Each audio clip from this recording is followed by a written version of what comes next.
Carana is a fictional United Nations mission used for training purposes. Carana reflects the issues and challenges from real UN missions.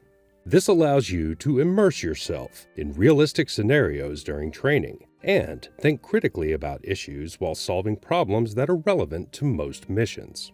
Carana makes United Nations police training more relevant and engaging. To benefit from the Carana scenarios you will participate in throughout training, you need to know some important facts about this country. This will help you make decisions within the context of the host state country, just as you will when you are in mission. Let's take an introductory tour of the Republic of Carana. First, some quick facts. Carana has a population of approximately 17 million. The capital city, Galassi, has 1.28 million registered inhabitants. Carana's legal system is based on a national constitution and a legal code.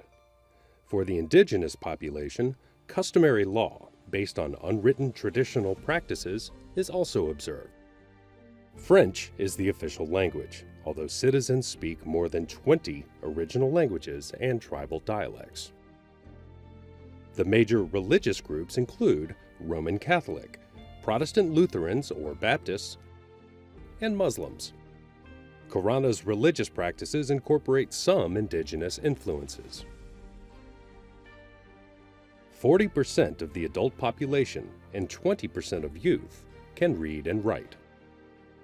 Carana's infrastructure includes a capable system of paved roads which connect most parts of the country, 3 ports, and 2 international airports, along with 4 local airports. Now, some background. The Kalari Peace Treaty of August 2021 was adopted by some of the key parties in the hopes of ending a decade of civil war and a legacy of ethnic discrimination and conflict. Acting under Chapter 7 of the United Nations Charter, the Security Council has established a multi-dimensional United Nations assistance mission in Carana for an initial period of 12 months. The Security Council outlined the mission mandate in Security Council Resolution 1544. Let's look at the people and culture of Carana. Regional differences in climate have contributed to a divided society in which social structures are organized around different modes of subsistence. The most visible differences are found between the semi-nomadic Southwest and the largely settled farmers and miners in the East. The 3 major ethnic groups, the Falin, Kori, and Tutsi, represent 95% of the population.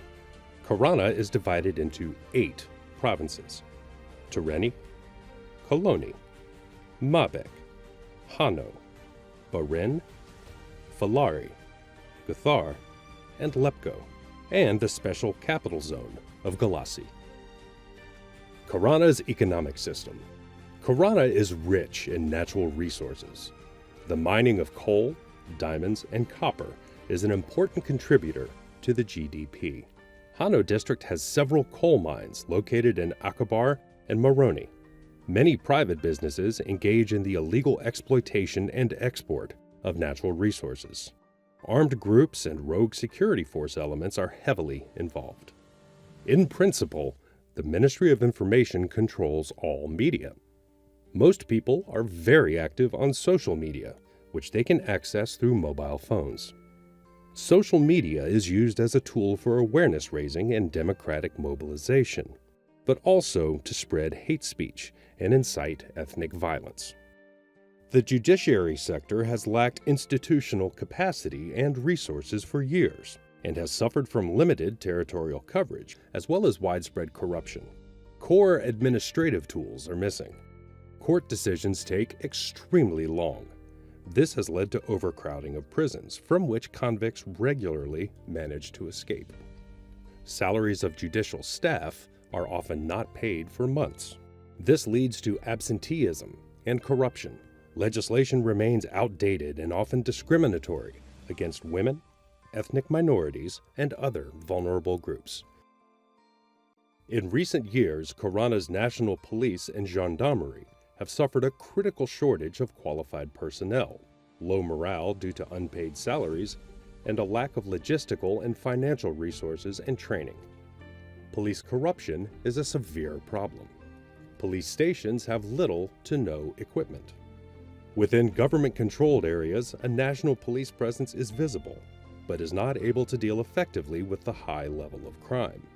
Police detention facilities are overcrowded and are plagued by heavy political influence, corruption, and mismanagement.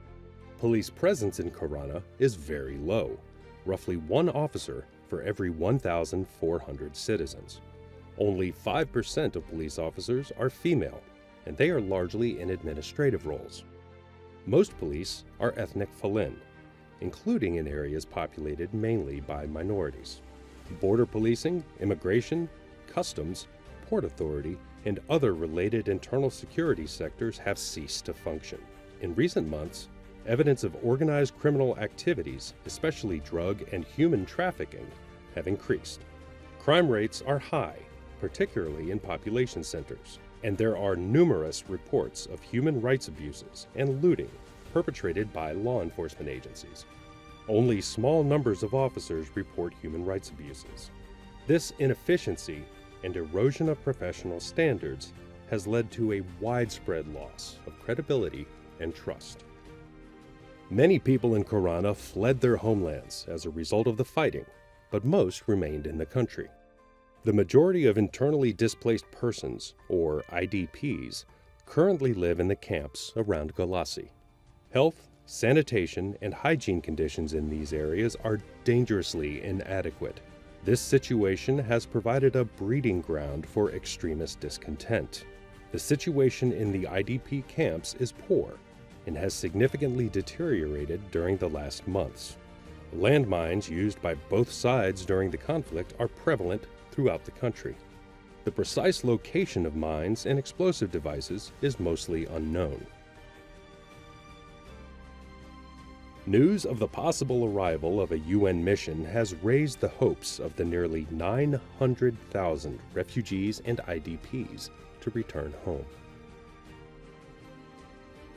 The goal of the UN police mission in Carana is to reorganize, stabilize, and expand police structures, to work closely with the Carana Police Service to protect IDP camps, to monitor and mentor police and administration personnel, and to enable a self-sustaining security architecture over the long term. The desired end state of the UNAC police component is a local and national police structure that is capable of generating and guaranteeing long-term security while acting on the basis of international human rights standards, protecting civilians with respect for gender, and enabling the safe and voluntary return of IDPs and refugees to the places of their choice. This map shows the current UNPOL strength and deployment. Sector 1 has 4 FPUs, 472 IPOs, and 122 IPOs on specialized police teams. Sector 2 has 1 FPU and 170 IPOs. Sector 3 has 1 FPU and 158 IPOs. During training, you may be asked to imagine you are deployed as a United Nations police officer to Aqaba in the Hano region, where UNAC operates an UNPOL team site. What will you need to know? There is a lot more to learn about Carana. Refer to the Carana scenario package before and throughout training for more information. This will help you get the most out of training and prepare you for your real roles and responsibilities.